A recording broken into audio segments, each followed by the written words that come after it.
प्रिय विद्यार्थियों और आदरणीय दर्शकों, आदर्श शिक्षण चैनल में आपका हार्दिक स्वागत है। आज मैं आपके लिए लेकर के आया हूँ अलंकार का दूसरा भाग। पिछले भाग में मैंने आपको अलंकार की परिभाषा, अलंकार के भेद और शब्दालंकार के भेद एवं परिभाषा पढ़ाई थी। आज दूसरे भाग में मैं आपके लिए लेकर के आया हूँ अलंकार का दूसरा भेद, जिसका नाम है अर्थालंकार। अर्थालंकार को पढ़ेंगे और समझेंगे कि अर्थालंकार क्या होते हैं, इसके अंतर्गत कौन कौन से अलंकारों को पढ़ना पड़ता है। तो आइए सबसे पहले हम जानते हैं कि अर्थालंकार क्या होता है। अर्थालंकार काव्य में जहाँ पर अर्थ के माध्यम से चमत्कार या सौंदर्य उत्पन्न होता है, उसे अर्थालंकार कहते हैं। अर्थालंकार के जो भेद हैं वो 4 होते हैं। आइए हम एक एक करके उनका आपको परिचय कराते हैं। सबसे पहला होता है उपमा अलंकार। उपमा अलंकार में क्या है देखते हैं। काव्य में जहाँ किसी व्यक्ति, प्राणी या वस्तु आदि के गुण, अवगुण, रूप, स्वभाव आदि की तुलना या समानता किसी दूसरे के साथ होती है, वहाँ उपमा अलंकार होता है। उपमा अलंकार में किसी व्यक्ति की, वस्तु की, प्राणी की तुलना या समानता किसी दूसरे के साथ की जाती है तो उसे उपमा अलंकार कहते हैं। जैसे मखमल से झूल पड़े हाथी सा टीला, यहाँ पर हाथी और टीला में तुलना की गई है, तो इसलिए इसमें उपमा अलंकार का सुंदर प्रयोग हुआ है। आइए अब हम देखते हैं उपमा अलंकार के कितने अंग होते हैं। बच्चों, उपमा अलंकार के मुख्य 4 अंग होते हैं। पहला होता है उपमेय। उपमेय क्या होता है? जिसकी तुलना या समानता की जाती है, जिसकी तुलना या समानता की जाती है उसे उपमेय कहते हैं। दूसरा होता है उपमान। उपमान के बारे में बताते हैं जिससे तुलना या समानता की जाती है, जिससे तुलना या समानता की जाती है उसे उपमान कहते हैं। साधारण धर्म क्या होता है? उपमेय और उपमान की जिन गुणों के कारण, जिस रूप गुणों के कारण जो समानता या तुलना की जाती है, उन्हें हम साधारण धर्म कहते हैं। इसके बाद आता है वाचक शब्द। वाचक शब्द क्या होते हैं? अलंकार में, उपमा अलंकार में वाचक शब्दों का विशेष योगदान है, विशेष महत्व है। तो वाचक शब्द के बारे में हम देखते हैं। वाचक शब्द हैं आपके लिए सा, सम, सरिस, समान, सदृश, ज्यों, तरह या तुल्य। ये सब वाचक शब्द हैं जो उपमा अलंकार को तुलना या समानता करने के लिए प्रयोग किए जाते हैं। मैंने एक उदाहरण लिखा है, आइए इसके माध्यम से हम समझेंगे। पीपर पात सरिस मन डोला, इसमें सरिस वाचक शब्द का प्रयोग हुआ है और यहाँ पर पीपल और पत्ते और मन के बीच में तुलना की गई है, समानता बताई गई है। तो यहाँ पर उपमा अलंकार का प्रयोग किया गया है। आइए अब हम चलते हैं आगे। दूसरा है रूपक अलंकार। रूपक अलंकार की परिभाषा इस प्रकार है, जहाँ रूप और गुण की अत्यधिक समानता के कारण उपमेय में उपमान का आरोप कर अभेद स्थापित किया जाए। यानी कि अत्यधिक रूप और गुण की समानता के कारण जब उपमेय में उपमान का आरोप कर अभेद स्थापित किया जाए, ऐसा कर दिया जाए कि बिल्कुल इनमें भेद नहीं है, ये सब एक जैसे ही हैं, वहां पर रूपक अलंकार का प्रयोग होता है। जैसे आए महंत बसंत, तो यहाँ पर महंत को बसंत की तरह से बिल्कुल आरोपित किया गया है, बताया गया है कि जो बसंत है, बसंत ऋतु का जो आगमन होता है, तो कवि ने इस तरह से उसकी तुलना की गई है कि ऐसा लग रहा है कि वो किसी मंदिर के पुजारी की तरह से चला आ रहा है। चरण कमल बंदों हरिराई, अर्थात चरण कमल, यहाँ पे जो भगवान श्री कृष्ण के पैर हैं उनको कमल के समान बिल्कुल बताया है सूरदास जी ने।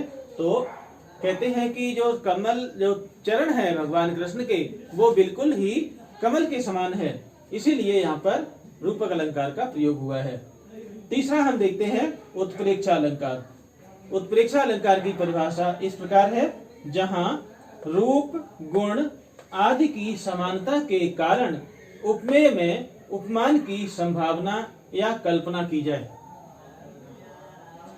जहां रूप गुण आदि की समानता के कारण उपमेय में उपमान की संभावना या कल्पना की जाए, वहां पर उत्प्रेक्षा अलंकार होता है।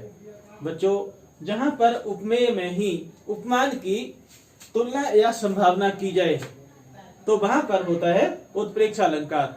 मान लीजिए मैंने आपको उपमा अलंकार में पढ़ाया कि उपमेय और उपमान होते हैं। उपमेय क्या होते हैं? जिनकी तुलना या समानता की जाती है, बताई जाती है। उपमान क्या होते हैं? जिसके साथ तुलना या समानता की जाती है। तो मान लीजिए हमारे पास ये दो पेन हैं, इन ये दोनों पेन एक समान हैं। अब किस रूप गुण अवस्था दशा के कारण होंगे वो हमारी समझने की बात है। तो यहाँ पर जब उपमेय में ही उपमान की संभावना कर ली जाती है, वहां पर उत्प्रेक्षा अलंकार होता है। इसके वाचक शब्द होते हैं ज्यों, मनु, जानो, मानो, जनम, मनम आदि।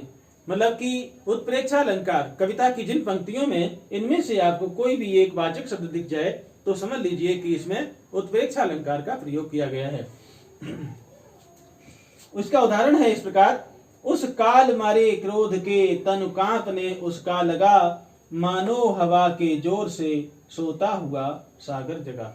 इसमें मानो वाचक शब्द का प्रयोग हुआ है, इसलिए इस पंक्ति में उत्प्रेक्षा अलंकार का प्रयोग किया गया है। तो अब है चौथा, जिसको हमने नाम दिया है मानवीकरण अलंकार। आइए मानवीकरण अलंकार को हम पढ़ते हैं। इसकी परिभाषा इस प्रकार है, जहां जड़ प्रकृति पर मानवीय भावनाओं एवं क्रियाओं का आरोप हो। जहां पर जड़ प्रकृति पर मानवीय भावनाओं का मतलब हम मनुष्यों की भावनाओं का या क्रियाओं का आरोप हो। दूसरे शब्दों में कह सकते हैं कि जहां पर प्रकृति हम मनुष्यों की तरह से क्रियाएं करती हुई दिखाई पड़े, वहां पर मानवीकरण अलंकार होता है। जैसे उदाहरण देखते हैं, मेघ आए बड़े बन ठनके संवर के। मेघ मीन्स बादल, आए बड़े बन ठनके संवर के। बनना, ठनना, संवरना किसका काम है? हम मनुष्यों का है।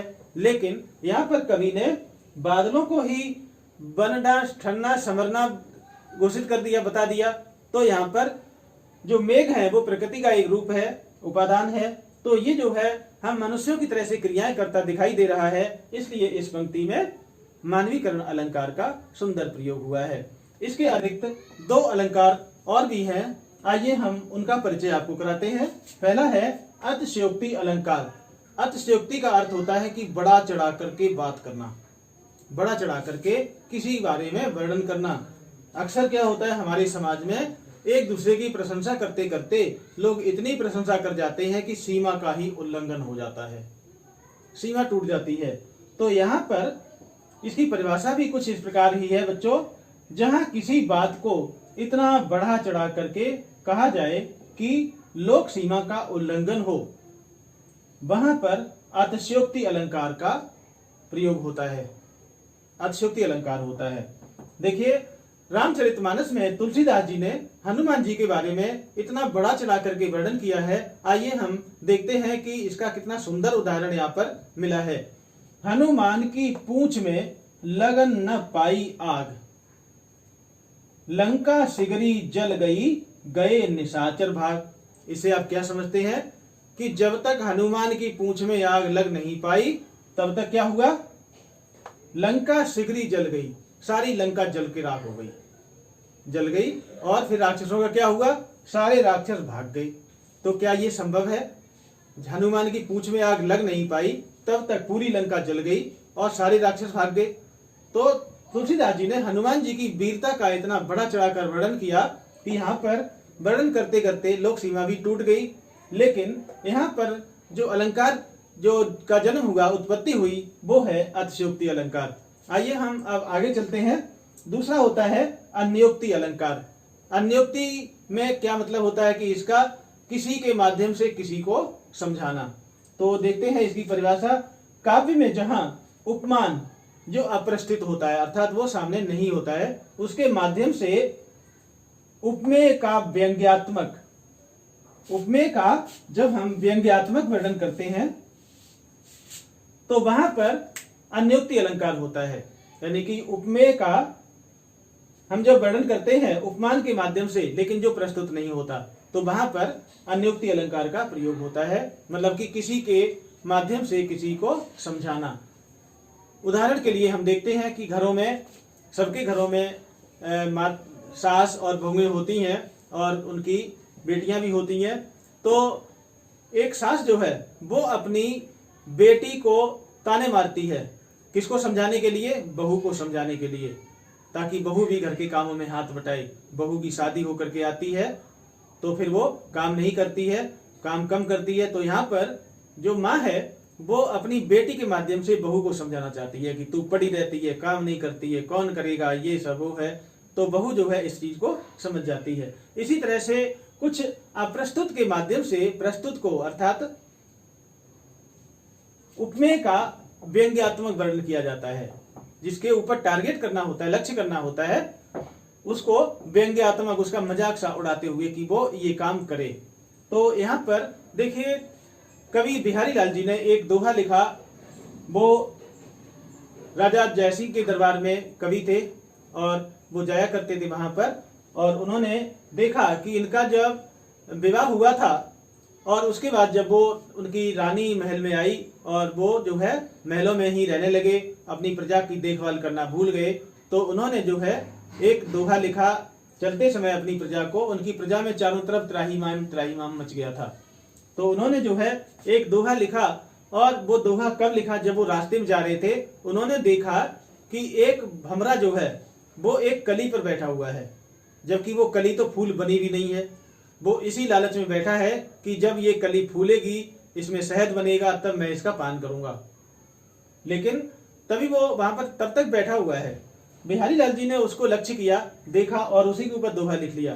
कहा कि नहीं पराग नहीं मधुर मद, ना तो इसमें अभी पराग है, ना ही इसमें शहद है, और नहीं विकास यही काल, ना तो इस कली का अभी विकास का समय आया है। अली अली मीन्स भमरा, अली कली ही सौ बंदे हो, हे भमरे तू अभी इस कली के साथ क्यों चिपका हुआ है? जब ये कली फूल बन जाएगी तब तेरा क्या हाल होगा, मतलब तब तेरा क्या हाल हो जाएगा। ये बात जो है बिहारी लाल जी ने राजा के महल में जाकर के सुनाई दरबार में। तो राजा इस बात को समझ गया और वो अपनी प्रजा की देखभाल करने के लिए लग जाता है। तो किसी के माध्यम से किसी को समझाया जाता है, तो वहां पर अन्योक्ति अलंकार होता है। तो ये था अलंकार का परिचय जो मैंने आपके सामने प्रस्तुत किया है। यदि आप सबको अच्छा लगा हो तो लाइक कीजिए, शेयर कीजिए और देखते रहिए मेरे चैनल आदर्श शिक्षण चैनल। इसी साथ में आपसे विदा लेता हूं। धन्यवाद।